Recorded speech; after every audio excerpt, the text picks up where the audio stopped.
Hello friends, तो यहाँ पर थर्ड पेपर का नेक्स्ट टॉपिक है प्रधानाचार्य विद्यालय पर्यवेक्षक के रूप में, है ना। तो चलिए, यहाँ पर 7 टॉपिक हम डिस्कस कर चुके हैं, 8 नंबर टॉपिक है। और जो लोग नए हैं चैनल पर अभी सब्सक्राइब नहीं किया तो सब्सक्राइब कर लें। और जो प्लेलिस्ट हमने बता, कई लोग नहीं पता है प्लेलिस्ट में कैसे जाएं, है ना। तो डिस्क्रिप्शन बॉक्स जो है उसमें उसकी लिंक दी गई है ना, प्लेलिस्ट की। और उस पर क्लिक करेंगे, आपको पूरी प्लेलिस्ट वहाँ पर मिल जाएगी, ठीक है। तो प्लेलिस्ट में जाकर सारे वीडियोस एक बार ध्यान से अच्छे से देख लीजिए, और जो आपको पता है उसको स्किप कर करके देखिए, क्योंकि इतना टाइम नहीं है अब सारे वीडियोस देखने के लिए। फिलहाल आप देख चुके होंगे, उम्मीद करता हूँ, है ना। और डिस्क्रिप्टिव पढ़ते रहिए अगर आपको अच्छा स्कोर करना है। फिलहाल ये एक प्रैक्टिस होती है, पैटर्न पता चलता है कि कैसे क्वेश्चन बनते हैं, ठीक है। तो चलिए बढ़ेंगे।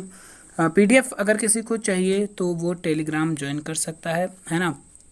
और उस पर हमने प्लानर की भी जो है पीडीएफ प्रोवाइड कर दी हैं कल, तो जल्दी से जाके वहाँ पर आप पीडीएफ देख लीजिए, जो पढ़ना चाहें वो पढ़ सकते हैं। चलिए, पहला क्वेश्चन है, शिक्षण के क्षेत्र में प्रधानाध्यापक होता है। जो प्रधानाध्यापक होता है वो शिक्षण के क्षेत्र में क्या होता है? एक शिक्षक होता है, एक निरीक्षक के रूप में भी होता है, और एक अभिभावक के रूप में भी। तो जो प्रधानाध्यापक है वो कहीं ना कहीं तीनों के रूप में होता है। तो उपयुक्त सभी यहाँ पर करेक्ट आंसर बनेगा। नेक्स्ट क्वेश्चन पर बढ़ेंगे। किसे छात्र छात्र, शिक्षक छात्र, शिक्षक शिक्षक, शिक्षक निरीक्षक, शिक्षक अभिभावक संबंधों को संतुलित एवं निरीक्षित करना पड़ता है? मतलब देखिए, स्कूल में क्या, जो प्रधानाध्यापक, फिलहाल करेक्ट ऑप्शन आपका। अब क्यों प्रधानाध्यापक है ये भी जान लीजिए भाई। छात्र छात्रों के बीच कैसा संबंध चल रहा है, शिक्षक और छात्र के बीच, और जो स्कूल में शिक्षक और शिक्षक होते हैं उनके बीच आपसी संबंध कैसे हैं। मतलब इन सब का जो संतुलित रूप होता है ना, उसका निरीक्षण कौन करता है? प्रधानाध्यापक करता है। अब ये सब आपका टॉपिक ही है ना प्रधानाध्यापक से, ठीक है। एक सुपरवाइजर के रूप में देखिए, यहाँ पर आपका टॉपिक क्या है ना, प्रिंसिपल एज स्कूल सुपरवाइजर। तो हर चीज़ की जिम्मेदारी बनेगी उसकी। तो क्या क्या जिम्मेदारी होती है एज ए प्रिंसिपल, है ना, तो के रूप में एक व्यक्ति की, तो वो सब आपको पता होना चाहिए। क्योंकि भाई ये क्या होता है, ये बीएड करने वालों को पता होना चाहिए, क्योंकि वो एक शिक्षक की डिग्री लेने जा रहे हैं ना। तो चलिए फिलहाल बढ़ेंगे अगले क्वेश्चन पर। किसके शिक्षा संबंधी ज्ञान के ऊपर ही संपूर्ण शैक्षिक कार्यक्रम की उन्नति एवं सफलता निर्भर करती है? किसके शिक्षा संबंधी ज्ञान के ऊपर संपूर्ण जो शैक्षिक कार्यक्रम है वो उन्नति एवं सफलता उसी पर निर्भर करती है? तो किस पर? प्रधानाचार्य पर निर्भर करती है, ठीक है। नेक्स्ट क्वेश्चन है, विश्व में कुछ ही व्यक्ति प्रधानाध्यापक से अधिक उच्च कर्तव्य एवं उत्तरदायित्व रखते हैं। यह कथन किसका है? तो यह कथन इनमें से किसी का भी नहीं है, ठीक है। अब ये कथन किसका है ये आपको फाइंड करके बताना है, ठीक है। चलिए हम बढ़ेंगे अगले क्वेश्चन पर। 5 नंबर प्रश्न है, निम्न में से किसे अपने विभिन्न कार्यक्रमों तथा क्रियाओं को संचालित करने से पूर्व उन्हें नियोजन करना आवश्यक है? मतलब किसे जो है, जो विभिन्न कार्यक्रम हैं उन्हें करने से पूर्व एक नियोजित कर लेना चाहिए, मतलब एक योजना बना लेनी चाहिए कि कैसे कैसे कार्यों को करना है।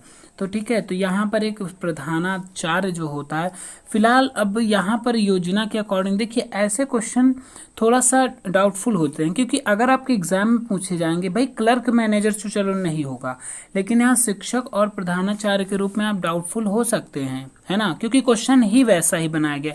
क्या शिक्षक को अपने कार्यक्रम और क्रियाओं को संचालित करने से पूर्व योजना नहीं बनानी चाहिए? वो तो बनानी ही पड़ती है ना, लेकिन यहाँ टॉपिक के अकॉर्डिंग दिया गया है तो प्रधानाचार्य सही होगा। फिलहाल ऐसे अगर क्वेश्चन बनता है तो वो ऐसा ऑप्शन यहाँ पर शिक्षक के रूप में भी वो नहीं देंगे, ठीक है।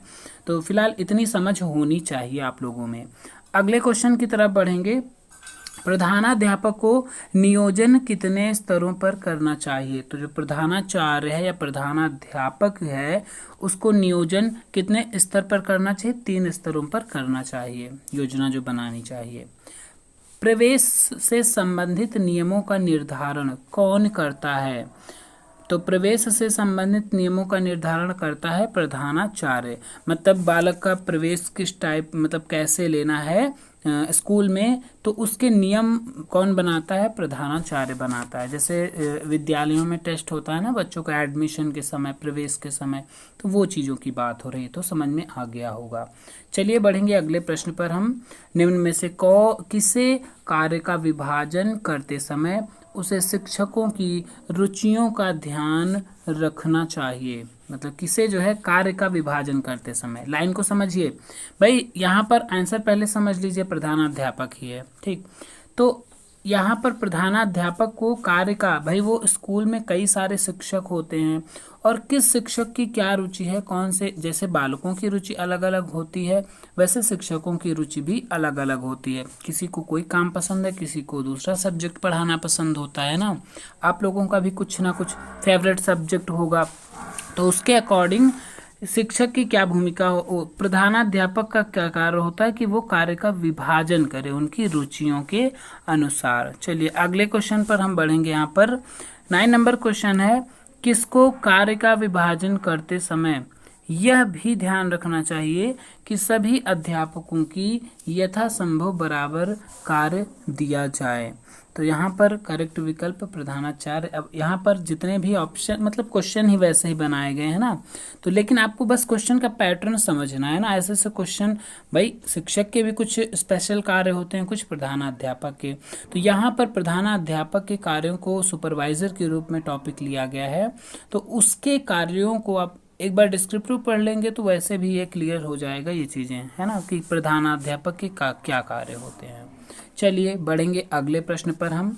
10 नंबर प्रश्न है, निम्न में से किसकी जिम्मेदारी है कि वह प्रत्येक शिक्षक से उनकी क्रियाओं तथा पाठों की योजना तैयार करवाए? तो ऑप्शन आपको पता ही है, प्रधानाध्यापक। मतलब ये शिक्षक वो क्या करता है, उसकी जिम्मेदारी होती है कि शिक्षक जो है, शिक्षक से उनकी क्रिया, जो पाठों की योजना है वो तैयार करवाए, ठीक है। 11 नंबर प्रश्न है, विद्यालय में विशेषज्ञों के भाषणों का आयोजन कौन करवाता है? जो विशेषज्ञ होते हैं उनके जो भाषण होते हैं उनका आयोजन कौन? प्रधानाध्यापक करवाता है। विद्यालय, नेक्स्ट क्वेश्चन पर बढ़ेंगे। विद्यालय में सत्र के दौरान कक्षा परिनिरीक्षण की व्यवस्था करता है, कौन करता है? प्रधानाचार्य करता है, ठीक है। मतलब अब यहाँ देखिए, आंसर पर डिपेंड मत रहिए कि आंसर याद कर लिया। आंसर याद करने से बेटर है आप क्वेश्चन की धारणा को समझिए, उसका पैटर्न क्या है ना, क्या तरीका है पूछने का, इन चीज़ों को समझना बहुत ज़्यादा ज़रूरी होता है। तो विद्यालय में सत्र के दौरान कक्षा परिनिरीक्षण की बात हो रही है ना। तो अगला क्वेश्चन है 13 नंबर, विद्यालय में कक्षा प्रोन्नति के नियमों का निर्धारण कौन करता है? कक्षा प्रोन्नति के नियमों का निर्धारण कौन करता है? प्रधानाचार्य करता है, ठीक है। चलिए अगले क्वेश्चन पर हम बढ़ेंगे। 14 नंबर प्रश्न है, निम्न में से कौन सर्वप्रथम शिक्षक है और फिर प्रशासक है? सबसे पहले वो शिक्षक है, फिर उसके बाद में वो एक क्या है? प्रशासक है। तो कौन है यहाँ पर? प्रधानाध्यापक है, ठीक है। जो प्रधानाध्यापक है वो पहले एक शिक्षक के रूप में है, फिर एक यहाँ प्रशासक के रूप में। तो अगला क्वेश्चन है 15 नंबर। 15 नंबर प्रश्न है, निम्न में से किसे विद्यालय में 12 से 15 कालांश तक शिक्षण कार्य करना चाहिए? तो 12 से 15 कालांश शिक्षण कार्य किसे करना चाहिए? प्रधानाचार्य। अब ये 12 से 15 कालांश का मतलब एक दिन की बात नहीं होती है, ये लगभग एक महीने की बात करी जाती है, ठीक है। अगले क्वेश्चन की हम बात करेंगे। 16 नंबर प्रश्न है, प्रधानाचार्य का कक्षा में प्रवेश किस रूप में होना चाहिए? तो जो कक्षा के में प्रवेश करता है एक परामर्शदाता के रूप में, मतलब उसे परामर्श देना चाहिए, शिक्षक हो चाहे विद्यार्थी, एक सहयोगी के रूप में, मतलब किसी के काम में सहयोग करना, एक मित्र के रूप में। तो सभी विकल्प यहाँ पर बनेंगे करेक्ट। अगला क्वेश्चन है 17 नंबर, प्रधानाध्यापक को निरीक्षण करते समय शिक्षक के किस व्यवहार पर ध्यान रखना चाहिए? तो अगर वो निरीक्षण कर रहा है प्रधानाध्यापक, तो उस समय जो है शिक्षक के किस व्यवहार पर उसका ध्यान मतलब रखना चाहिए। तो यहाँ पर करेक्ट विकल्प है ऑप्शन नंबर डी सभी। उसके स्वभाव पर, मतलब शिक्षक का जो स्वभाव कैसा है, उसकी रुचि क्या है, उसकी एबिलिटी क्या है ना, इन सब चीज़ों पर ध्यान रखना होता है प्रधानाध्यापक को। 18 नंबर प्रश्न है, निम्न में से किसने प्रधानाध्यापक के उत्तम व्यक्तित्व, चरित्र की शुद्धता, दृढ़ता तथा नेतृत्व शक्ति पर अधिक बल दिया है? तो किसने बल दिया है? वार्ड, जी, रीडर और ब्रे दोनों ने यहाँ पर बल दिया है। ऑप्शन नंबर डी बनेगा करेक्ट। नेक्स्ट है 19 नंबर, माध्यमिक स्कूल के प्रधानाध्यापक में मुख्यतः किन विशेषताओं का होना आवश्यक है? जो माध्यमिक स्कूल होते हैं ना, उनके प्रधानाध्यापक जो होते हैं उनमें कौन सी विशेषताओं का होना आवश्यक है? किशोरावस्था, प्रौढ़ावस्था, वृद्धावस्था या उपर्युक्त सभी? तो देखिए यहाँ पर क्वेश्चन थोड़ा सा पूछा कैसे गया है, ऑप्शन कैसे, ध्यान दीजिए। माध्यमिक स्कूल के जो प्रधानाध्यापक में मुख्यतः किन विशेषताओं का होना, तो यहाँ पर उनकी विशेषताएं क्या माध्यमिक स्कूल के प्रधानाध्यापक में, अब जैसे ऑप्शन यहाँ पर देखिए प्रौढ़ावस्था, वृद्धावस्था नहीं होगा, किशोरावस्था होगा, ठीक। तो क्या किशोरावस्था की विशेषताएं प्रधानाध्यापक में होनी चाहिए, ये बोला गया है। फिलहाल यहाँ पर क्वेश्चन का पैटर्न थोड़ा अलग पूछा गया है। यहाँ क्वेश्चन ऐसे नहीं पूछा जाना चाहिए था। किन बालकों की विशेषताओं का ज्ञान होना चाहिए, ये चीज होना चाहिए था, ठीक है। तो जो माध्यमिक स्कूल का प्रधानाध्यापक है उसे किशोरावस्था के बालकों की विशेषताओं का ज्ञान होना आवश्यक है। चलिए आगे बढ़ेंगे।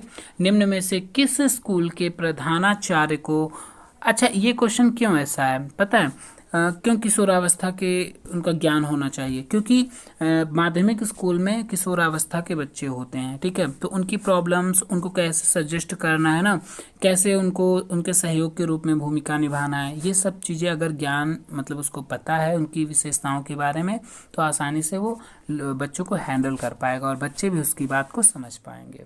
चलिए आगे हम बढ़ेंगे 20 नंबर प्रश्न पर। किस स्कूल के प्रधानाचार्य को मुख्यतः किशोरावस्था की विशेषताओं का ज्ञान होना आवश्यक है? तो यहाँ पर देखिए वही, अब ये क्वेश्चन पूछा गया, अब जिसकी हम बात कर रहे थे ना, फिलहाल हमने नीचे देखा नहीं था, है ना, वही क्वेश्चन है जैसे हमने बताया था। तो यहाँ पर कौन सा माध्यमिक स्कूल होना चाहिए? 21 नंबर प्रश्न है, कौन, देखिए अगर आपको समझ में आ रहा हो, पसंद आ रहा हो वीडियो तो लाइक कर दीजिए, है ना, फ्रेंड्स के साथ शेयर कर दीजिए जिसको ज़रूरत है इसकी, बेफालतू किसी को शेयर करने का कोई मतलब भी नहीं होता, ठीक है। 21 नंबर है, कौन व्यावसायिक ज्ञान के अभाव में अपने पद के दायित्वों एवं कर्तव्यों का निर्वाह सफलतापूर्वक नहीं कर सकता? देखिए व्यावसायिक ज्ञान के अभाव में चाहे कोई भी क्षेत्र हो, ठीक है, तो वो अपने कर्तव्यों का निर्वाह सफलतापूर्वक नहीं कर सकता जब तक उसको व्यावसायिक ज्ञान ना हो। तो किसे? प्रधानाचार्य, ठीक है। नेक्स्ट क्वेश्चन है, प्रधानाचार्य निम्न में से किसका नेता है? तो किसका नेता है? शिक्षक वर्ग का नेता है, समाज का नेता है, या फिर ए बी दोनों का है, या फिर इनमें से कोई नहीं? तो जो प्रधानाचार्य है निम्न में से किसका नेता है? भाई इनमें से कोई नहीं तो गलत वैसे भी है। अब शिक्षक वर्ग तो 100% है, उनका जो लीडर होता है कौन होता है? प्रधानाचार्य होता है। क्या यहाँ समाज को कहना सही होगा या नहीं होगा? तो एक दृष्टि से अगर हम देखते हैं तो समाज भी सही माना जाएगा, ठीक, लेकिन मुख्यतः अगर बात होती तो यहाँ शिक्षक वर्ग ही सही होता, ठीक है, शिक्षक वर्ग ही सही होता मुख्यतः। लेकिन समाज में क्या होता है, देखा होगा आपने, जो शिक्षक होते हैं उच्च पद पर होते हैं तो उनको लोग अपना लीडर या अपना मतलब एक ग्रुप में अगर हैं वो, तो उनको मुख्यता देते हैं, वो मतलब उनको इम्पोर्टेंस देते हैं। तो ये चीज़ समाज के लिए भी यहाँ पर कही जा रही है। तो करेक्ट विकल्प बनेगा option number C. Next question है, एक प्रधानाचार्य के व्यक्तिक गुण हैं। तो एक प्रधानाचार्य के व्यक्तिक गुण क्या हैं? उत्तम स्वास्थ्य, स्फूर्ति, अच्छी आदतें, सभी। तो यहाँ पर कोई सोचने की बात नहीं है, सभी विकल्प सही हैं। किसी प्रधानाचार्य का व्यावसायिक गुण कौन सा है? तो व्यावसायिक गुण कौन सा है किसी प्रधानाचार्य का? व्यावसायिक ज्ञान होना चाहिए, विद्वता होनी चाहिए, निष्ठावान। तो ये सभी होने चाहिए। करेक्ट विकल्प बनेगा option number D. Next question है, प्रधानाचार्य विद्यालयी गतिविधियों से संबंधित कर्मचारियों, साधनों वस्तुओं तथा उद्देश्यों पर नियंत्रण रखे बिना उसके विकास हेतु निर्देशन प्रदान नहीं करता। प्रधानाचार्य क्या है? विद्यालयी गतिविधियों से संबंधित जो कर्मचारी होते हैं, साधन होते हैं, वस्तुएं होती हैं तथा उद्देश्यों पर नियंत्रण रखे बिना उनके विकास हेतु निर्देशन प्रदान कर सकता है। तो यह कथन किसका है? तो यह कथन है जेवी सीयर्स का। बढ़ेंगे अगले प्रश्न पर। जैसा प्रधानाचार्य होगा वैसा विद्यालय होगा, यह उक्त किसके लिए कहा गया है? ये बहुत ही इंपॉर्टेंट लाइन मुझे लगी, है ना। तो जैसा प्रधानाचार्य होगा वैसा विद्यालय होगा, यह उक्त किसके लिए कहा गया है? तो किसके लिए कहा गया भाई? प्रधानाध्यापक के लिए कहा गया है। चलिए बढ़ेंगे आगे। किसका मत है कि विद्यालय का मुख्याध्यापक या प्रधानाचार्य या प्राचार्य शैक्षणिक प्रक्रिया का केंद्रीय बिंदु है? एक प्रभावशाली नेता के रूप में उसी की योग्यता पर ही विद्यालय पद्धति की सफलता निर्भर करती है। तो किसके अनुसार है? किसका मत है ये जसवंत सिंह का। विद्यालय के कार्यकलापों में प्रधानाचार्य का चरित्र किस रूप में प्रतिबिंबित होता है? तो जो विद्यालय के क्रियाकलाप होते हैं उसमें जो प्रधानाचार्य का चरित्र होता है वो प्रत्यक्ष के रूप में और अप्रत्यक्ष दोनों रूप में प्रतिबिंबित होता है। ऑप्शन नंबर बनेगा सी करेक्ट। चलिए आगे क्वेश्चन पर हम बढ़ेंगे। 29 क्वेश्चन है, किसका कथन है कि समाज में स्कूल की ख्याति तथा स्थिति इस बात पर निर्भर करती है कि प्राचार्य का विद्यालय के अध्यापकों, विद्यार्थियों और उनके माता पिता तथा सामान्य पर कितना प्रभाव है? तो कितना है? सेकेंडरी शिक्षा आयोग करेक्ट विकल्प यहाँ पर बनेगा। नेक्स्ट 30 नंबर क्वेश्चन, निम्न में से कौन वह बिंदु है जिसके चारों ओर संपूर्ण विद्यालय पद्धति घूमती है? कौन सा बिंदु है जिसके चारों ओर संपूर्ण विद्यालय पद्धति घूमती है? तो वो है प्रधानाध्यापक। अगला प्रश्न है 31 नंबर, शिक्षा संस्था की किसी भी योजना का तब तक वांछित परिणाम नहीं निकल सकता जब तक उसका प्रशासन कुशल और विचारात्मक ना हो। तो यह मत किसका है? यह मत है केंद्रीय शिक्षा परामर्श बोर्ड का। आगे बढ़ेंगे 32 नंबर क्वेश्चन है, निम्न में से किस लेखक ने प्रधानाध्यापक की तुलना एक जहाज के कप्तान से की है? मोस्ट इंपॉर्टेंट लाइन है, प्रधानाध्यापक की तुलना जहाज से किसने करी है भाई? जहाज है ना। प्रधानाध्यापक की तुलना जहाज का कप्तान, जिस तरीके से जो जहाज का कप्तान होता है पूरी जिम्मेदारी लेता है, पूरी जिम्मेदारी के साथ अपने कर्तव्यों को करता है और जहाज के जितने भी उसके अंडर में आते हैं लोग सबको सजेस्ट करता है, मतलब पूरा काम उसकी जिम्मेदारी है। वैसे ही प्रधानाध्यापक को स्कूल का कप्तान कह सकते हैं ना। तो फिलहाल लाइन क्या है? प्रधानाध्यापक की तुलना जहाज के कप्तान से करी गई है।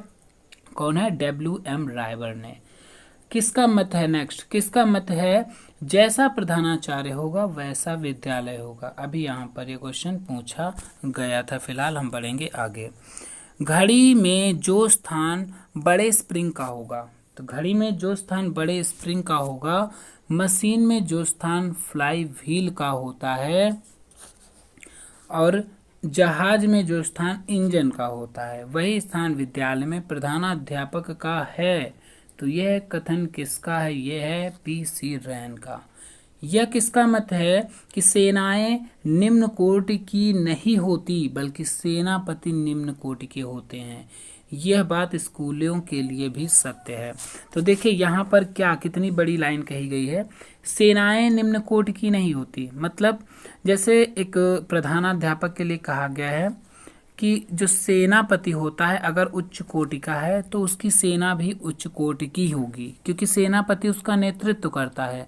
वैसे अगर विद्यालय में जो प्रधानाध्यापक होता है वो उच्च कोटि का है तो वहाँ के शिक्षक भी उच्च कोटि के होंगे, क्योंकि वो उनको गाइड करता है। सारी चीज़ें मतलब उसकी जिम्मेदारी होती है ना, उसके पर्यवेक्षण के रूप में होती हैं। तो इसलिए जो है कहा गया है ना। तो यहाँ सेना के लिए सेनापति निम्न कोटि के होते हैं, यह बात स्कूलों के लिए भी सत्य है। तो ये किसका मत है? फिलहाल यहाँ पर मुझे थोड़ा डाउट है, लिंडले, आर्विक, कैम्बले या गेटसेल, इनमें से कोई नहीं। ऑप्शन में मतलब आपका इजी नोट्स में डी दिया गया है, इनमें से कोई नहीं। लेकिन अगर है तो कौन है? फिलहाल मुझे इसका आंसर पता नहीं है, ठीक, आप लोग मुझे कमेंट बॉक्स में बताएंगे, ठीक है, और मैं भी आपको क्लियर करूंगा कि कौन सा उत्तर यहाँ पर सही है। अब आप इसमें ये मत सोचिएगा, है ना, कि ऐसे ही पढ़ दिया। फिलहाल एक आध क्वेश्चन आपके लिए छोड़ना जरूरी भी होता है, ठीक है, तो इस कथन को फाइंड करिएगा। फिलहाल ये मुझे मिला नहीं था, इस वजह से मैंने इसका आंसर आपको नहीं बताया। चलिए आगे बढ़ेंगे। झूठ बोलने का कोई मतलब नहीं है ना, मैं जो कहता हूँ सत्य कह देता हूँ, उसमें मुझे हिचकिचाने वाली कोई बात नहीं। नेक्स्ट क्वेश्चन है 36 नंबर। शिक्षण क्रियाओं में प्रधानाचार्य द्वारा निम्न में से कौन सा कार्य किए जाते हैं? तो कौन से कार्य किए जाते हैं? पाठ्यक्रम का निर्माण करना, या फिर शिक्षण विधियों की व्यवस्था करना, मूल्यांकन करना, सभी। तो सभी में उसका योगदान होता है कहीं ना कहीं, भले पूरी तरीके से ना हो, लेकिन किए जाते हैं प्रधानाचार्य द्वारा। अगले क्वेश्चन पर बढ़ेंगे 37। विद्यालय के समस्त कार्यक्रमों की सफलता तथा असफलता किस पर निर्भर करेगी या करती है? किस पर करती है? प्रधानाध्यापक, शिक्षक पर, छात्र पर, या अभिभावक पर? तो देखिए, जो विद्यालय के समस्त कार्यक्रमों की, सभी कार्यक्रमों की सफलता की बात हो रही है, तो यहाँ पर ऑप्शन नंबर बी ए बनेगा, प्रधानाध्यापक पर, ठीक है। फिलहाल आपका आंसर में शायद बी दिया है यहाँ पर, ठीक है, तो इस पर फिलहाल छात्र और अभिभावक वैसे भी नहीं होगा। अब बचे दो ऑप्शन, हमने पहले भी आपको बता रखा है कि ऐसे क्वेश्चन में शिक्षक भी राइट माना जाएगा, ठीक है, लेकिन यहाँ पर अगर में नंबर 1 हम रखेंगे केवल प्रधानाध्यापक को। क्यों रखेंगे? क्योंकि समस्त कार्यक्रमों की बात हो रही है, ठीक है, तो समस्त कार्यक्रमों में शिक्षक का उतना योगदान नहीं होता जितना प्रधानाध्यापक का, जबकि शिक्षक का एक कक्षा तक ही योगदान होता है ज़्यादातर, मुख्यतः अगर देखें। चलिए आगे बढ़ेंगे 38 नंबर। प्रधानाचार्य के शिक्षक संबंधी कार्य हैं। तो प्रधानाचार्य के शिक्षक संबंधी कौन कौन से कार्य हैं? मार्ग का दर्शन देना, या उन्नति के अवसर प्रदान करना, तो कार्यभार संतुलित करना। यहाँ क्लियर हो गया होगा, उपरोक्त सभी करेक्ट बनेगा। आगे नंबर पर बढ़ेंगे। निम्न में से किसका मत है कि विद्यालय प्रबंधन का महत्वपूर्ण कार्य शिक्षकों, छात्रों तथा अन्य कार्यकर्ताओं के बीच सहयोग स्थापित करना है? तो यह कथन किसका है? यह है हेनरी रिवलिन का। चलिए 39 नंबर हो गया। अब हम बढ़ेंगे 40 नंबर क्वेश्चन की तरफ। 40 नंबर क्वेश्चन है, शिक्षा के क्षेत्र में केवल लेखा जोखा रखना ही पर्याप्त नहीं है। शिक्षा के क्षेत्र में केवल लेखा जोखा रखना ही पर्याप्त नहीं, बल्कि उस धन से अधिकतर शैक्षणिक उपलब्धियां प्राप्त करना है। यह किसका मत है? तो ये मार्फेट का मत है। अगला क्वेश्चन है 41 नंबर। निम्न में से किसके द्वारा विद्यालय की समस्त गतिविधियों को विकसित किया जाता है? तो विद्यालय की जो समस्त गतिविधियां हैं वो किसके द्वारा विकसित करी जाती हैं? छात्र द्वारा, या फिर कार्यालय द्वारा, या फिर अभिभावक द्वारा, या फिर विद्यालय प्रशासन द्वारा? देखिए यहाँ पर विद्यालय की समस्त जो गतिविधियां हैं विकसित किया जाता है ना, किसके द्वारा? तो गतिविधि जो है किसके द्वारा विकसित? कार्यालय, अभिभावक तो नहीं होगा, विद्यालय प्रशासन या फिर छात्र। तो देखिए आपका आंसर यहाँ पर ए वाला दिया गया है, ठीक है, लेकिन किस बेस पे आंसर ए रखा गया मुझे यहाँ पर बिल्कुल समझ नहीं आ रहा। पूछा किसके द्वारा विद्यालय की समस्त गतिविधियों को विकसित किया जाता है, तो समस्त गतिविधियां जो हैं एक यहाँ पर विद्यालय प्रशासन, अगर ऑप्शन के अकॉर्डिंग हम ये देख सकते हैं, ठीक। छात्र नहीं होगा, ये गलत ऑप्शन दिया गया है। अगर प्रधानाचार्य होता तो वो सही होता। फिलहाल चलिए बढ़ेंगे आगे। किस लेखक ने कहा है कि विद्यालय भवन निर्माण पर कुल बजट का 20% व्यय किया जाना चाहिए? तो इतना ज़्यादा 20% व्यय किया जाना चाहिए, किसने कहा था? तो मार्फेट का यह कथन है। चलिए बढ़ेंगे अगले क्वेश्चन पर। विद्यालय द्वारा निम्न में से किसके स्वास्थ्य पर सर्वाधिक ध्यान दिया जाता है? तो किसके स्वास्थ्य पर? छात्र के स्वास्थ्य पर सर्वाधिक ध्यान दिया जाता है। नेक्स्ट है, विद्यालय द्वारा छात्रों के स्वास्थ्य के लिए करना पड़ता है। तो छात्रों के स्वास्थ्य के लिए क्या करना पड़ता है? खेलकूद, छुट्टी, शिविर, स्वास्थ्य संबंधी कार्यक्रम, सभी। तो यहाँ पर बनेगा उपयुक्त सभी। अगला क्वेश्चन है 45 नंबर। निम्न में से किसने प्राचार्य द्वारा स्कूलों के छात्रों संबंधी उपयोगी कार्यकलापों को निरूपित किया है। तो किसने यहाँ पर किया है निरूपित? यहाँ पर सी नंबर ऑप्शन में करेक्ट है, J.C. पार्कर द्वारा। फिर है किसका मत है कि महान प्रधानाचार्य छात्रों के बड़े अच्छे मित्र होते हैं। तो महान प्रधानाचार्य को छात्रों का बड़ा अच्छा मित्र माना गया है, किसके द्वारा? तो यहाँ पर मार्फेट है, जसवंत सिंह है, PC रैन है, या उपर्युक्त में से कोई नहीं है। तो फिर इसका भी जो ऑप्शन दिया गया है, ठीक है, जो आंसर शीट में डी विकल्प दिया गया है। आप लोग नाम इनका हमें बताएंगे कमेंट बॉक्स में। चलिए आगे बढ़ते हैं। 47 नंबर है, महान प्रधानाचार्य किसके बड़े अच्छे मित्र होते हैं? तो महान प्रधानाचार्य छात्र के अच्छे मित्र होते हैं। नेक्स्ट है, प्रधानाचार्य को छात्रों के लिए उपयोगी कार्यक्रम करना चाहिए ताकि उनका समुचित विकास हो सके। तो समुचित विकास हो सके मतलब छात्रों के लिए उपयोगी कार्यक्रम करने चाहिए ताकि उनका समुचित, कौन कौन से? सामाजिक कार्यक्रम, आर्थिक कार्यक्रम, राजनीतिक कार्यक्रम, या सभी। तो छात्रों के लिए सभी की जरूरत पड़ती है ना समय समय पर, तो सभी का विकास होना चाहिए। नेक्स्ट है 49, निम्न में से कौन विद्यार्थियों की शारीरिक, मानसिक और आध्यात्मिक आवश्यकताओं के प्रति सचेत रहता है तथा जानता है कि उसके साथ कैसा व्यवहार किया जाना चाहिए? तो कौन यह जानता है? कौन है? प्राचार्य है, ठीक है। नेक्स्ट है प्रवेश से संबंधित। अब देखिए यहाँ पर जो लाइन कही गई ऊपर 49 क्वेश्चन में, क्या अध्यापक नहीं सही होगा? अध्यापक भी सही हो सकता है, लेकिन टॉपिक के अकॉर्डिंग यहाँ दिया गया है तो हमें आंसर ये करना है, ठीक है। फिलहाल वहाँ पर टॉपिक नहीं मिलेगा और ऐसे कंफ्यूजन भरे क्वेश्चन एक आध मिल भी सकते हैं, लेकिन मुझे नहीं लगता ऐसे क्वेश्चन को, या अगर करेंगे भी तो यहाँ पर ऑप्शन में वो ऐसा हेरफेर नहीं करेंगे। 50 नंबर क्वेश्चन है, प्रवेश से संबंधित नियमों का निर्धारण कौन करता है? तो ये क्वेश्चन अभी ऊपर आ चुका है, कौन करता है? प्रधानाचार्य करता है। चलिए टॉपिक नंबर 8 फिनिश होता है। चलिए बढ़ते हैं टॉपिक नंबर 9 की तरफ। कौन सा है टॉपिक नंबर 9? शिक्षा में प्रबंधन, मैनेजमेंट इन एजुकेशन, है ना। तो चलिए देखते हैं मैनेजमेंट इन एजुकेशन क्या है।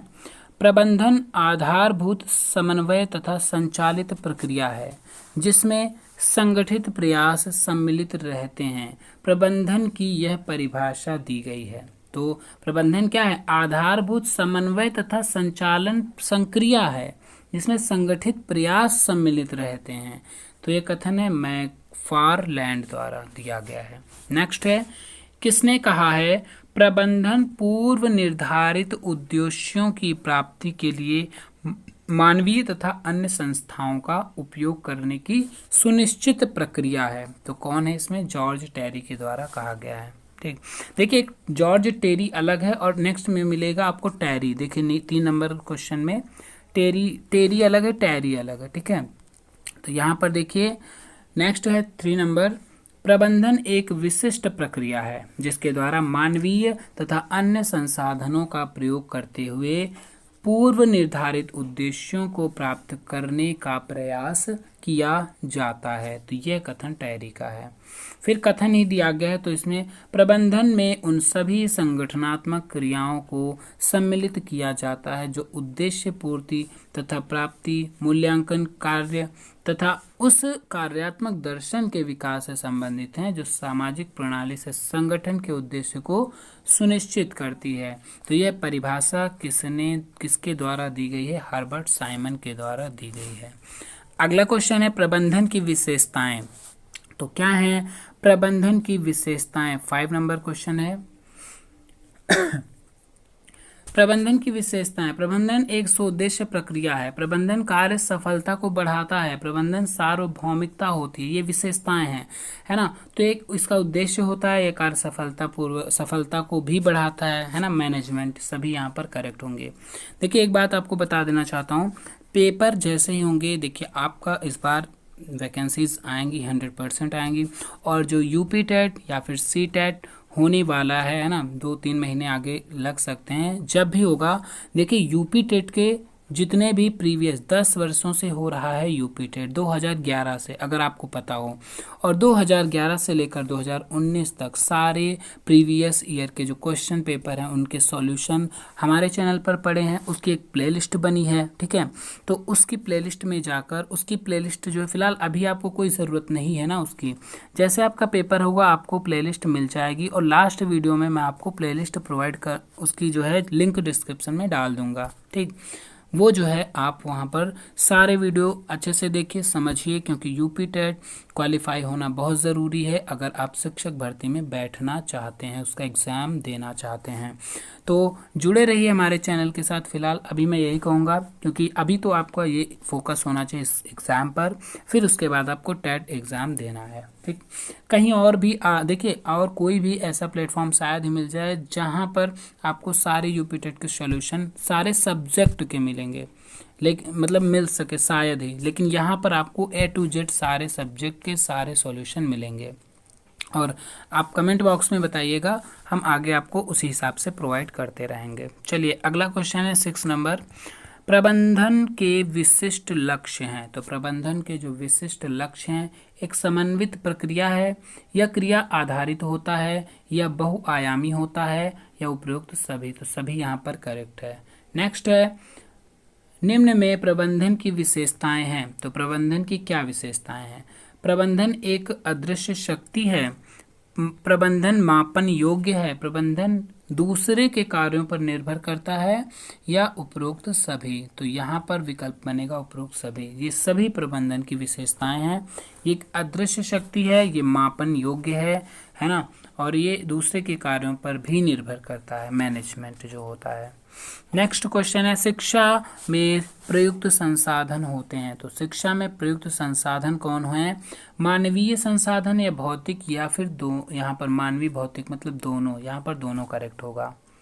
नेक्स्ट है 9 नंबर, संसाधनों को बांटा गया है। दृश्य, अदृश्य, दृश्य तथा अदृश्य, या उपयुक्त में से कोई नहीं।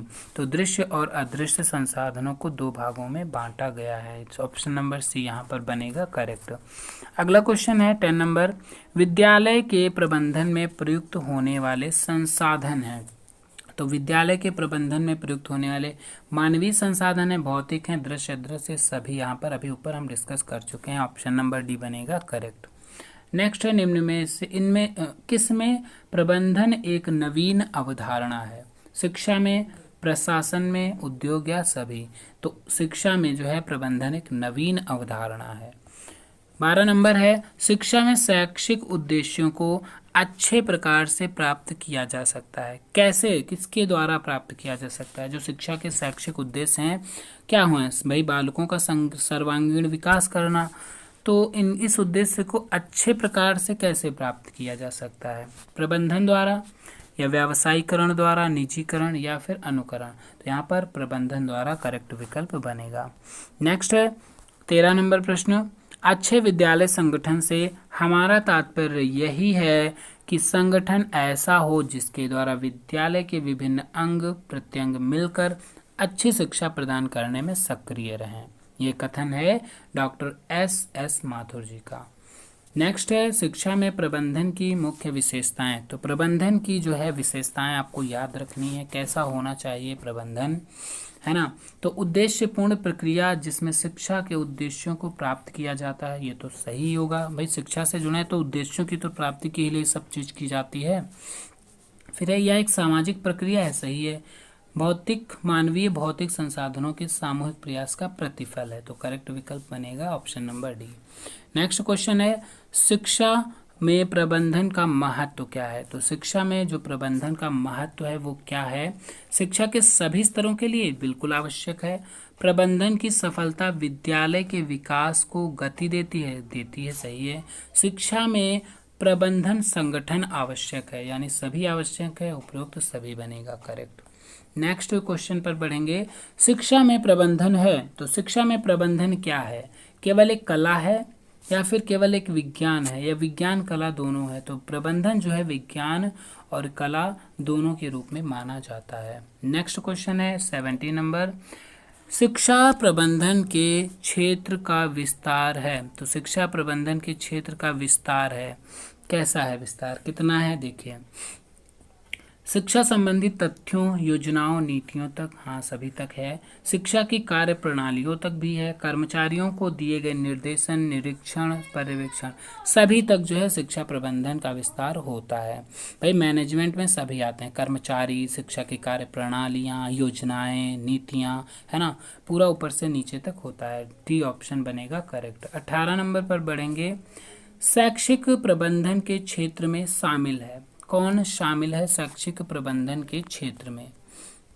ऑप्शन नंबर ए है शिक्षा के उद्देश्य, आदर्श तथा मूल्य, ये तो शामिल ही हैं। शिक्षा के सिद्धांत भी हैं। शैक्षिक कार्यक्रमों की योजना बनाना और उन्हें क्रियान्वित करना, ऑप्शन नंबर डी बनेगा करेक्ट। नेक्स्ट क्वेश्चन है 19 नंबर।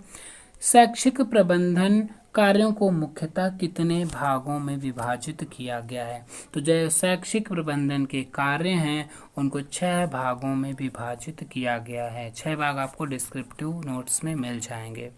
शैक्षिक प्रबंधन के मुख्य कार्य हैं, तो मुख्य कार्य क्या है? नियोजन, संगठन, निर्देशन एवं नियंत्रण, समन्वय, मूल्यांकन, ये सभी, तो सभी हैं यहाँ पर शैक्षिक प्रबंधन में। नेक्स्ट है 21। विद्यालय का मूल्यांकन किन आधारों पर किया जाता है? तो विद्यालय का मूल्यांकन किन आधारों पर किया जाता है? कार्य पूरा करने की अवधि पर, कार्य की गुणवत्ता, कार्य की कमियां तथा परस्पर संबंध, तो सभी विकल्प बनेंगे यहाँ सही, ऑप्शन नंबर डी बनेगा सही। अगला क्वेश्चन है नेक्स्ट। शैक्षिक प्रबंधन की प्रक्रिया के मुख्य सोपान है। तो जो शैक्षिक प्रबंधन की प्रक्रिया है उसके मुख्य सोपानों की बात करी जा रही है ना, या उसके चरण की बात करी जा रही है। तो कौन है? निर्णय और नियोजन होता है, संगठन संप्रेषण भी होता है, निर्देशन एवं समन्वय स्थापित करना, मतलब सभी यहाँ पर बनेंगे सही।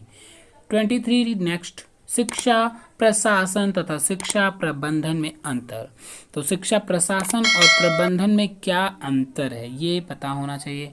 शिक्षा प्रशासन शब्द शिक्षा प्रबंधन से अधिक व्यापक है। जी हाँ, शिक्षा प्रशासन जो है अधिक ज़्यादा व्यापक है, किसकी अपेक्षा? शिक्षा प्रबंधन की। प्रशासन प्रबंधन का एक अंग है।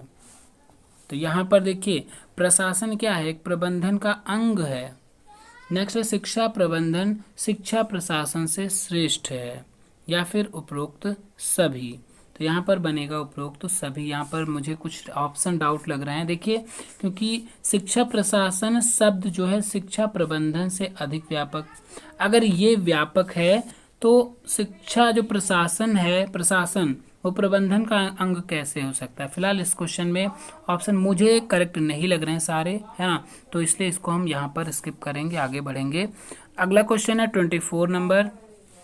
प्रशासन प्रबंधन का अंग है, यह विचार है। अब देखिए यहाँ पर क्या कहा गया, प्रशासन जो है वो प्रबंधन का अंग है। इस विचार के प्रतिपादक कौन है? E.L. ब्रेच है। नेक्स्ट 25।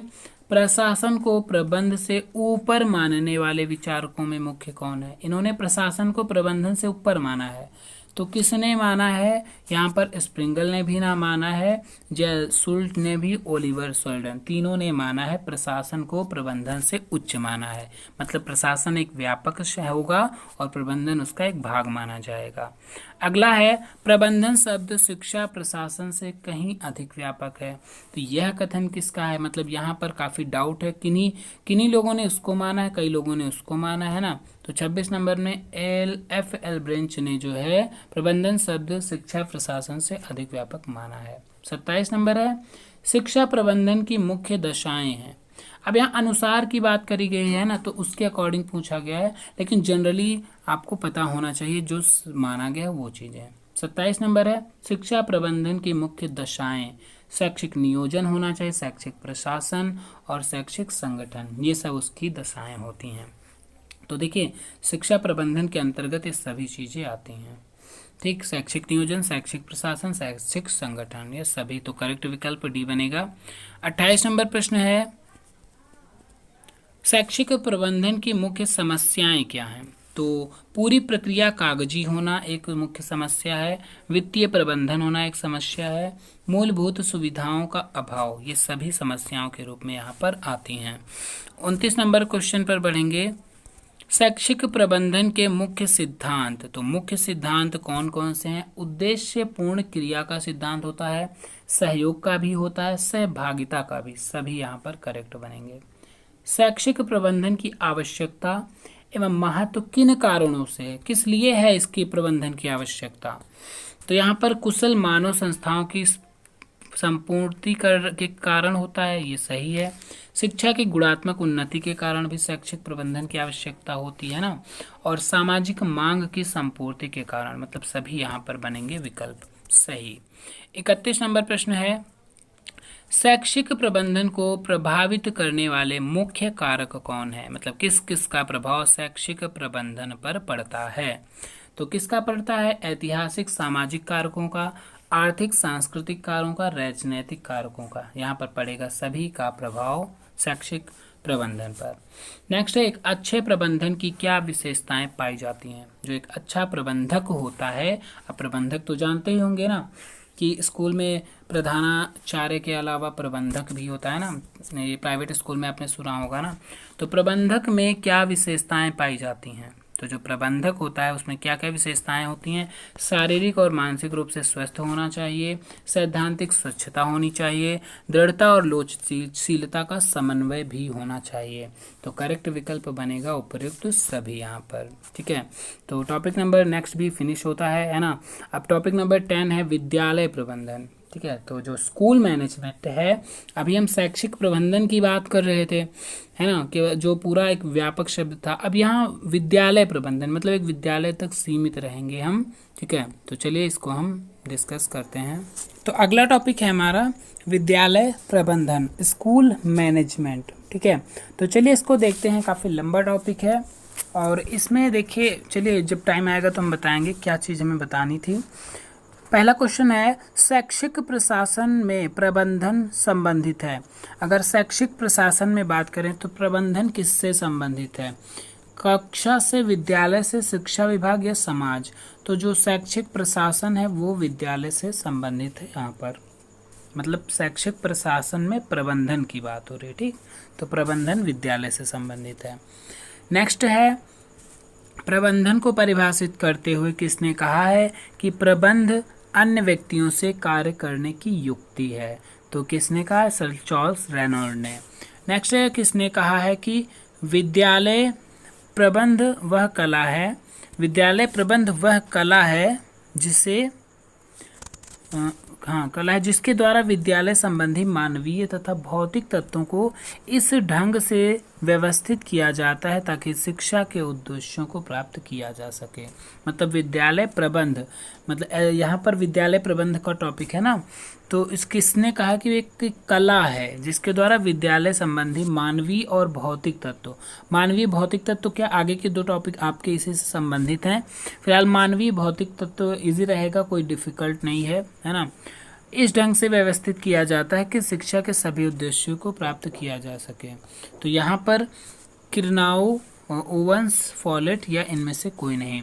तो देखिए यहाँ पर इनमें से कोई नहीं करेक्ट है, ठीक है। और जो मेरे पास पुरानी इजी नोट्स है, मुझे मतलब ये कथन नहीं मिला है, ठीक है। तो इसको आप लोग सर्च करने की कोशिश करिएगा और कमेंट बॉक्स में डाल दीजिएगा ताकि दूसरे लोगों की हेल्प हो जाए। देखिए जल्दी में हर चीज़ को सर्च कर पाना काफ़ी मुश्किल होता है इतने कम टाइम में ना, तो फिलहाल जितना हो पा रहा है मैं कर रहा हूँ। चलिए बढ़ेंगे आगे। 4 नंबर है, प्रबंधन से आशय उस कला या विज्ञान से लिया गया है जो कार्यकुशल तरीके से एक व्यवसाय के उद्देश्यों की प्राप्ति में योगदान करता है। तो यह किसका मत है? जॉर्ज आर टेरी का ये मत है। अगला है, प्रबंधन कार्यकारी नेतृत्व का कार्य है। प्रबंधन कार्यकारी नेतृत्व का कार्य है। यह संगठन के उद्देश्यों की पूर्ति के लिए इसकी क्रियाओं के आयोजन, संगठन तथा नियंत्रण का काम है। यह किस लेखक ने कहा है? तो यह R.C. डेविस ने कहा है। चलिए अगले क्वेश्चन पर बढ़ेंगे। 6 नंबर क्वेश्चन है, निम्न में से किस लेखक ने कहा है कि प्रबंध एक निश्चित लक्ष्य की प्राप्ति के लिए मानवीय शक्तियों के प्रयोग एवं निर्देशन की प्रक्रिया है? तो C.W. विल्सन ने कहा है।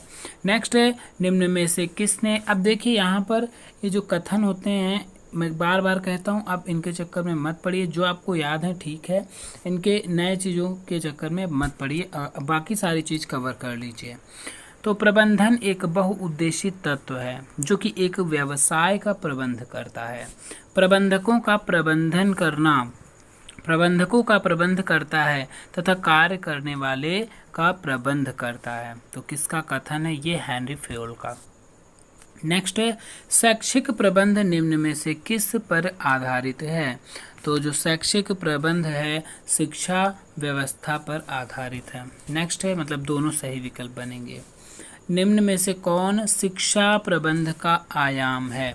तो शिक्षा प्रबंध का आयाम कौन कौन से हैं? मानव शक्ति है, सामाजिक न्याय है, विनियोग या सभी। तो यहाँ पर सभी चीजें सही होंगी।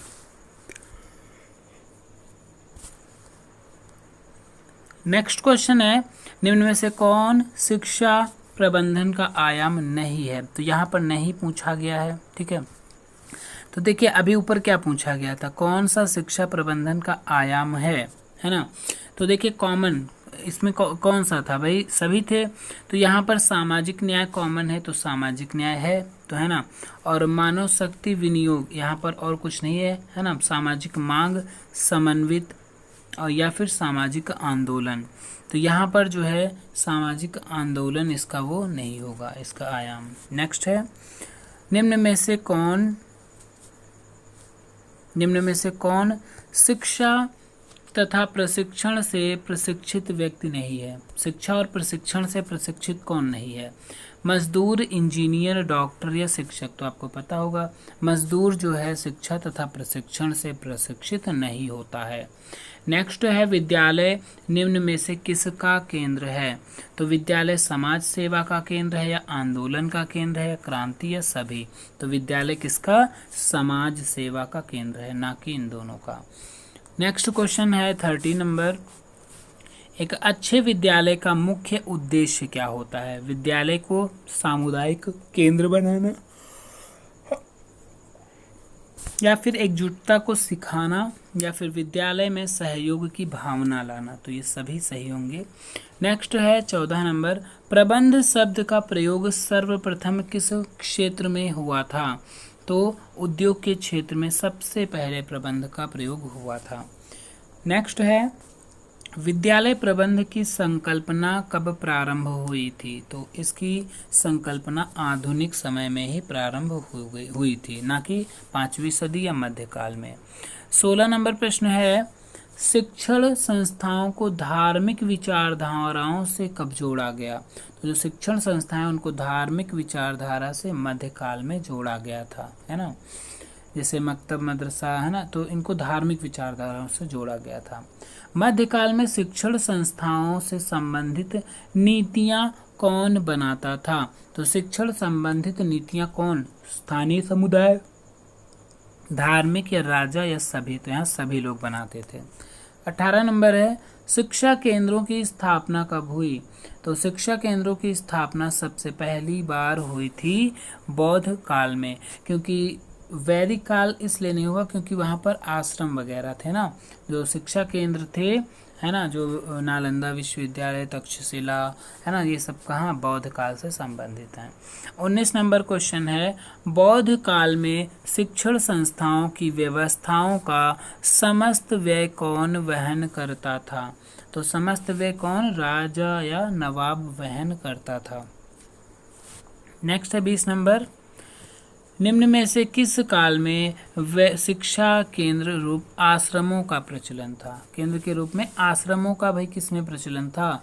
तो ये वैदिक काल में था, आप पढ़ चुके हैं फर्स्ट पेपर में। अगले क्वेश्चन की तरफ बढ़ेंगे 21 नंबर, निम्न में से किस व्यवस्था के पुनर्गठन को उच्च प्राथमिकता दिया जाना चाहिए? मतलब कौन सी व्यवस्था का पुनर्गठन को उच्च प्राथमिकता दिया जाना चाहिए? तो यहाँ पर देखेंगे देखिए शैक्षिक नियोजन, स्कूल के प्रबंध या शिक्षक भर्ती या ए बी दोनों। तो किस व्यवस्था, शैक्षिक नियोजन और स्कूल के जो प्रबंध हैं इनको उच्च प्राथमिकता दी जानी चाहिए, मतलब ए और बी दोनों सही होंगे। नेक्स्ट है शैक्षिक विकास का पुनर्विलोकन कौन करता है। तो शैक्षिक विकास का पुनर्विलोकन कौन करता है, केंद्रीय शिक्षा सलाहकार बोर्ड। ठीक है, नेक्स्ट क्वेश्चन पर बढ़ेंगे। 23 नंबर क्वेश्चन है शैक्षिक प्रबंध के अंतर्गत निम्न में किसमें प्रशिक्षण की ओर विशेष ध्यान दिया जाना चाहिए। तो प्रशिक्षण की ओर किसमें विशेष तौर पर ध्यान दिया जाना चाहिए, शैक्षिक आयोजकों, प्रशासकों, संस्था के अध्यक्षों, सभी। तो यहाँ पर सभी को दिया जाना चाहिए। 24 नंबर प्रश्न है शिक्षा सुधार में स्कूल योजना एक मील का पत्थर है। शिक्षा प्रयास में अध्यापक बिंदु होता है, अध्यापक यहाँ पर केंद्र बिंदु होता है। ठीक है, यहाँ कट गया है। पहली बार अध्यापक समुदाय को शिक्षा सुधार का नियोजन एवं संचालन बनाया जा रहा है, किसने कहा था। तो किसने कहा था, डब्ल्यू फ्रैंकलिन ने कहा था। नेक्स्ट क्वेश्चन है 25 नंबर, किसका मत है कि किसी शिक्षण संस्था द्वारा अपनी आवश्यकताओं तथा प्राप्त साधनों प्राप्त होने, यहाँ पर कुछ वर्ड कट गए हैं, ठीक है, वाले साधनों के आधार पर अपने विकास की योजना बनाई जाती है। तो किसके अनुसार, WM बच्चू के अनुसार ये कहा गया है। नेक्स्ट है 26, निम्न में से किस लेखक ने स्कूल योजना के निर्माण में 7 पदों को आवश्यक माना है। तो 7 पदों को किसने, इलियट और मोसियार दोनों ने जो है माना है। ए और बी दोनों करेक्ट होगा।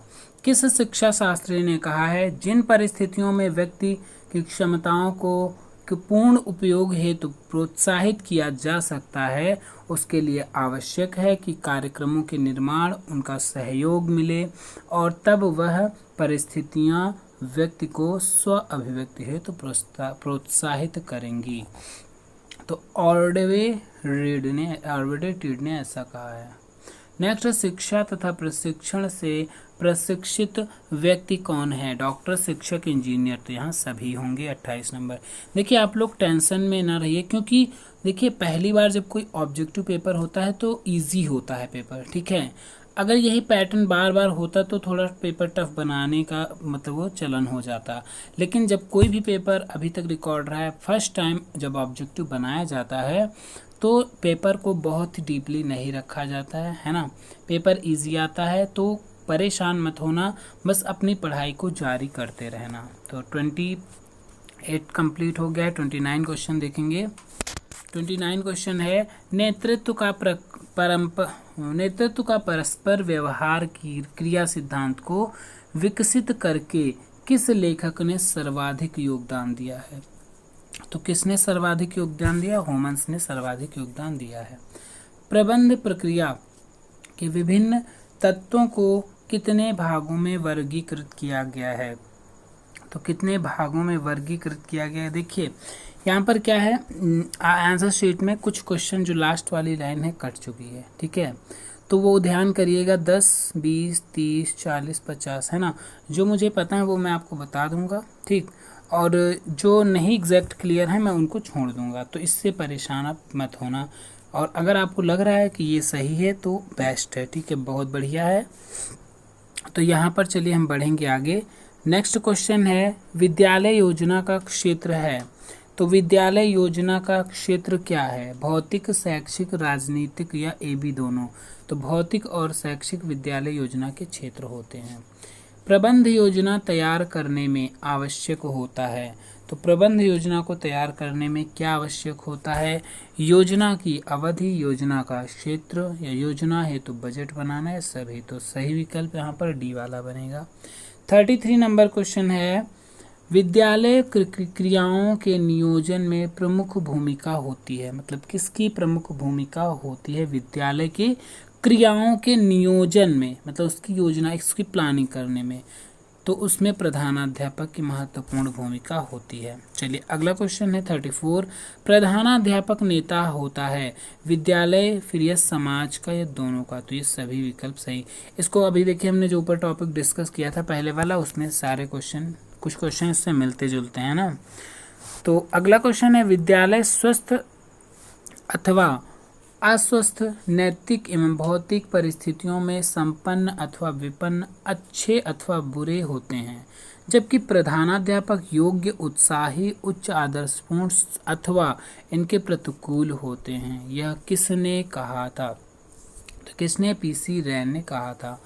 नेक्स्ट है वह स्कूल सफल नहीं हो सकता जहां के अध्यापक मिलकर एक दल के रूप में कार्य नहीं करते, परंतु इसके दल का नेता प्राचार्य उन्हें उत्प्रेरित करता है। यह किसका मत है? मतलब यहाँ पर लाइन को समझ लीजिए। मतलब स्कूल में जब तक अध्यापक मिलजुल कर कार्य नहीं करेंगे तब तक उसका विकास नहीं हो सकता, वो सफल नहीं हो सकता, चाहे भले ही प्राचार्य उनको कितना उत्प्रेरित करे। तो ये कहा किसने है ना? तो ये मोहम्मदुद्दीन सुल्तान ने कहा है। ठीक है, मोहम्मदुद्दीन सुल्तान ने कहा है। चलिए 37 नंबर पर पढ़ेंगे। निम्न में से किसका मत है कि अपने सहयोगी दल के नेता के रूप में प्रधानाचार्य, यहाँ पर कट रहा है, थोड़ा सा कट गया ना किनारे। चलिए किसने कहा कि अपने सहयोगी दल के नेता के रूप में प्रधानाचार्य का कर्तव्य है कि वह अपने आप को वांछित स्तर पर रखे? तो किसने कहा है? रायबर्ड ने कहा है। नेक्स्ट किसने कहा है कि अच्छे अध्यापक का शिक्षा दर्शन नवीन विचारों और अनुसंधान के सावधानी के लिए अध्ययन पर आधारित होना चाहिए? तो यहाँ फिलहाल ऑप्शन में डी वाला दिया गया, कोई नहीं। तो आपको पता है तो कमेंट बॉक्स में लिख जरूर देना। चलिए आगे बढ़ेंगे। और नहीं पता है इसके पीछे परेशान मत होना, क्योंकि टाइम वेस्ट करने का कोई मतलब फिलहाल नहीं बनता है। 39 नंबर है निम्न में से किस शिक्षा शास्त्री ने विद्यालय प्रधानाध्यापक के विद्यालय क्रियाओं की योजना संबंधी कार्यों पर बल दिया है? तो किसने बल दिया है?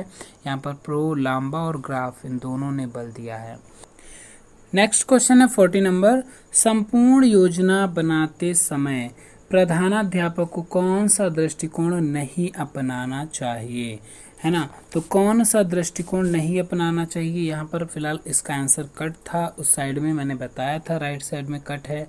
तो यहाँ पर हम देखेंगे, अगर हम देखते हैं तो देखिए सद्भावनापूर्ण, मित्रतापूर्ण और अधिनायकवादी।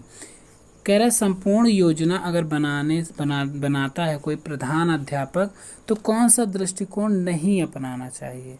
फिलहाल मित्रतापूर्ण, सद्भावनापूर्ण और अधिनायक, तीनों मुझे लगता है सभी विकल्प सही होगा। इसमें क्वेश्चन में मुझे मिसप्रिंट लग रहा है, नहीं को हटना चाहिए, तभी जो है करेक्ट होगा। चलिए आगे बढ़ेंगे। 41 नंबर। विद्यालय की ख्याति तथा समाज में उसकी स्थिति इस बात पर निर्भर करती है कि प्रधानाचार्य को अपने अध्यापकों, विद्यार्थियों, उनके माता पिता तथा सामान्य जनता पर कैसा प्रभाव है ना? यहाँ पर कुछ छोटा है, कैसा प्रभाव है, यह मत है। तो यह मत किसका है? यह है माध्यमिक शिक्षा आयोग का। नेक्स्ट क्वेश्चन है किसने कहा है कि मैं उसे अच्छा मुख्याध्यापक समझता हूँ जो अपने सहयोगियों पर कठोर स्वामी के समान शासन न करता हुआ उन्हें प्रेरित करता है ना? तो किसने? के.जी. सैयदीन ने कहा है कि मतलब एक अच्छा मुख्य अध्यापक वो समझा जाता है जो कठोर स्वामी के समान शासन ना करे बल्कि उन्हें उत्प्रेरित करे। 43 है इलियट और मोसियार ने स्कूल योजना के निर्माण में कितने पदों को आवश्यक माना है? और इलियट और मोसियार ने स्कूल योजना के लिए बात हो रही है ना, तो कितने पदों को आवश्यक माना है? 7 पदों को आवश्यक माना है। नेक्स्ट 44 कभी प्रोत्साहन, कभी कठिनाइयों पर काबू पाने के लिए सहायता, कभी सुझाव, कभी निश्चित आवेश, कभी सहायक है। यह किस शिक्षा शास्त्री ने कहा है? तो यह H.G. स्टीड ने कहा है। नेक्स्ट क्वेश्चन पर बढ़ेंगे। निम्न में से किसका मत है कि प्रधानाध्यापक का समाज में एक महत्वपूर्ण स्थान है जहाँ की वह आरोग्यप्रद प्रभाव डाल सकता है। तो ये माध्यमिक शिक्षा आयोग का भी ये भी है। भारतीय परिप्रेक्ष्य में प्रधानाध्यापक का दृष्टिकोण कैसा होना चाहिए? तो जो प्रधानाध्यापक है उसका दृष्टिकोण की बात करें तो लोकतांत्रिक होना चाहिए, ना कि कठोर और राजतांत्रिक। नेक्स्ट है, निम्न में से कौन सा उपागम शैक्षिक नियोजन के प्रथम उपागम के रूप में दिखाई देता है? तो प्रथम उपागम के रूप में स्कूल मैपिंग सबसे पहले दिखाई देती है। किसका मत है कि हम सभी प्रकार के शैक्षिक संस्थानों को कौशल उत्पन्न करने वाले केंद्र के रूप में ले सकते हैं? तो ये किसने कहा था? हॉर्विन्सन ने कहा था ऐसा। चलिए नेक्स्ट क्वेश्चन है 49 नंबर। नियंत्रण इस बात का पता लगाना है कि क्या उपलब्धि हुई, अर्थात निष्पादन, निष्पादित कार्य का मूल्यांकन और यदि आवश्यक हो तो सुधारात्मक कदमों का उठाना ताकि नियोजन को अनुकूल निष्पादन हो सके। यह किस समाजशास्त्री ने कहा है? तो किसने कहा है? G.R. टेरी ने कहा है। नेक्स्ट क्वेश्चन पर बढ़ेंगे। देखिए नेक्स्ट 50 नंबर क्वेश्चन में या तो DC होगा या D, फिलहाल इसको कंफर्म कर लीजिए, उसमें कटा हुआ था, हमें नहीं पता, हम छोड़ रहे हैं इसको, ठीक है। और अगला क्वेश्चन है, प्रबंधकीय नियंत्रण की प्रक्रिया निम्न में से किस पर आधारित होती है? तो प्रबंधकीय नियंत्रण की प्रक्रिया किस पर आधारित होती है ये बताना है। आधारभूत लक्ष्य, वैज्ञानिक लक्ष्य, सिद्धांत, सांख्यिकीय तत्व। यहाँ वैज्ञानिक सिद्धांत और सांख्यिकीय तत्व ये दोनों होंगे सही, ठीक है। नेक्स्ट है, नियंत्रण कौन सी प्रक्रिया है? तो नियंत्रण कौन सी प्रक्रिया है? नियंत्रण एक गतिशील प्रक्रिया है। प्रबंधकीय नियंत्रण का आशय कार्यों को योजना अनुसार। देखिए यहाँ पर नियंत्रण जो वर्ड आ रहा है बार बार, ये टॉपिक में फिलहाल नहीं था, ठीक है, फिर भी इसको हम थोड़ा कहीं ना कहीं देख रहे हैं क्योंकि क्वेश्चन फिलहाल यहाँ पर दिए हैं। मुझे लगता है जो सिलेबस में आपके है ना उसमें ये फिलहाल दिया नहीं था ना, तो चलिए फिलहाल क्वेश्चन को पढ़ते हुए चलेंगे, देख लेंगे, है ना, इसमें कोई हर्ज नहीं है। नेक्स्ट क्वेश्चन है 53 में आपका ए वाला करेक्ट है, विली ई कोच। निम्न में से किस शिक्षा शास्त्री ने कहा है नियंत्रण वह प्रक्रिया है जिसके द्वारा कार्यों को योजना के अनुरूप किया जाता है?